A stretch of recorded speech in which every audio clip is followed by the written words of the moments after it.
आज की स्टोरी का नाम है द निम्फ एंड द असैटिक। इसका मतलब क्या होता है? निम्फ कहा जाता है जल परी को या फिर अप्सरा को। असैटिक कहा जाता है एक सन्यासी को। तो स्टोरी का मतलब हुआ एक अप्सरा या फिर एक जल परी और एक सन्यासी। तो चलिए इसे रीड करना शुरू करते हैं और अपनी इंग्लिश को इम्प्रूव करते हैं। तो story goes like this.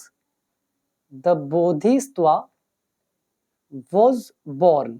Bodhisattva पैदा हुआ into a rich family। एक रिच परिवार में। रिच मतलब अमीर। पैदा होना मतलब बियर, थर्ड फॉर्म होती है बॉर्न। ये हमारा बोधिसत्वा एक ऑब्जेक्ट है, ये पैसिव वॉइस टेंस है हमारा। तो वो पैदा हुआ एक अमीर परिवार में। When जब he grew up जब वह बड़ा हुआ, he became वह बन गया, an ascetic एक सन्यासी।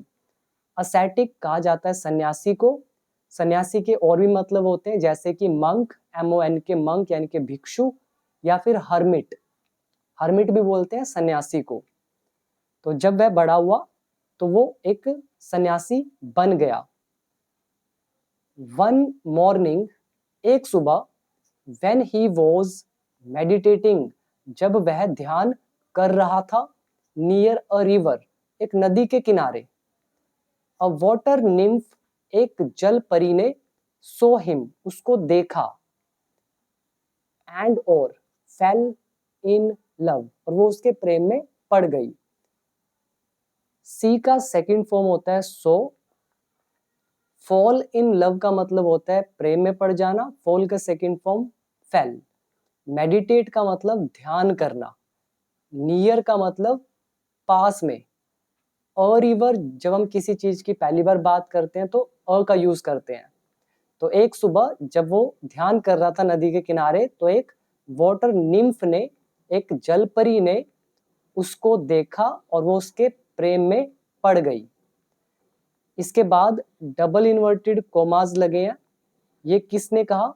The water nymph said, water nymph ने कहा टू हरसेल्फ खुद से। तो वो लड़की थी इसीलिए हरसेल्फ यानी कि खुद से कहा। क्या कहा? अ हैंडसम मैन एक सुंदर नौजवान, लाइक हिम उसके जैसा, डज नॉट डिजर्व वो डिजर्व नहीं करता है, टू लीड अ लाइफ कि वो एक ऐसा जीवन लीड करे, व्यतीत करे, ऑफ हार्डशिप जिसमें कठिनाइयां हो। तो यहाँ पर हार्डशिप का मतलब होता है बहुत मेहनत, बहुत ज्यादा कठिनाइयां। लीड अ लाइफ इसका मतलब होता है जीवन व्यतीत करना, जीवन बिताना।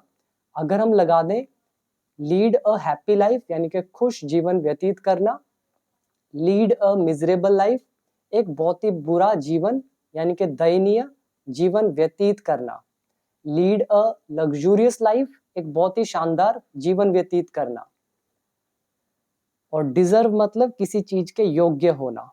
तो उस वाटर निम्फ ने कहा कि एक सुंदर हैंडसम आदमी उसके जैसा डिजर्व नहीं करता है कि वो इस कठिनाई से भरी लाइफ को लीड करे।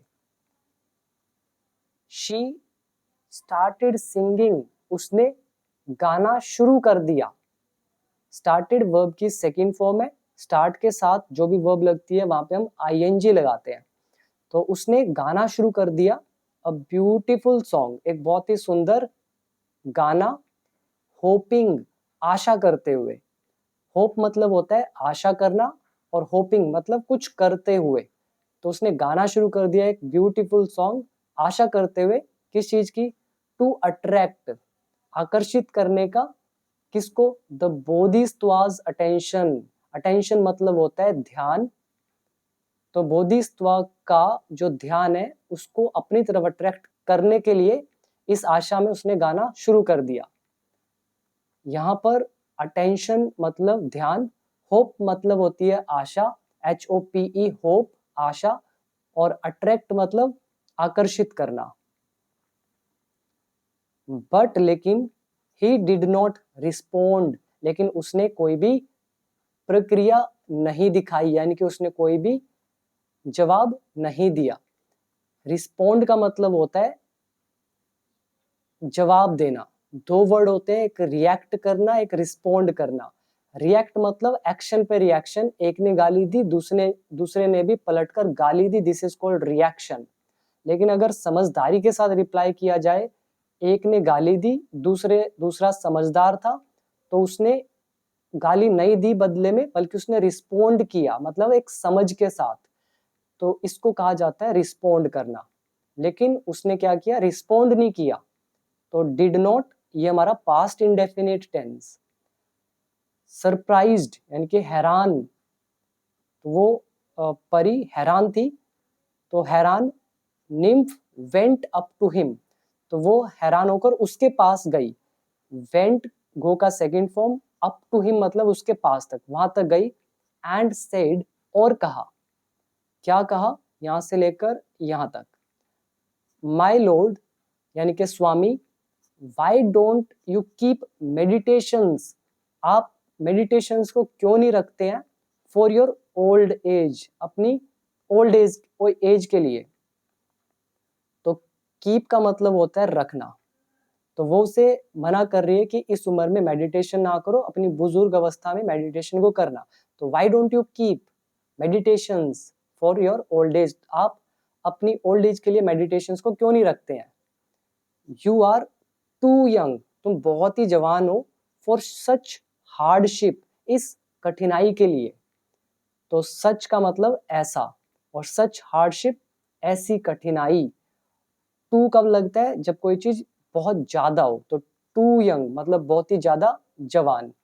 कीप मतलब रखना, वेंट अप मतलब पूरी तरह से जाना, टू कोई पर्सन, किसी पर्सन के पास जाना। लॉर्ड कहा जाता है भगवान को। इसके बाद आगे है, दी ascetic opened his eyes, उस सन्यासी ने अपनी आंखें खोली।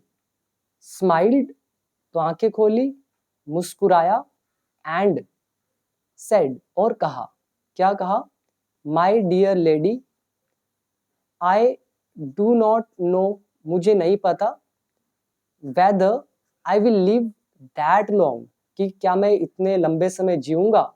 तो माय डियर लेडी, मुझे नहीं पता, वेदर कि क्या मैं, आई विल लिव मैं जीऊंगा, दैट लॉन्ग इतने लंबे समय तक।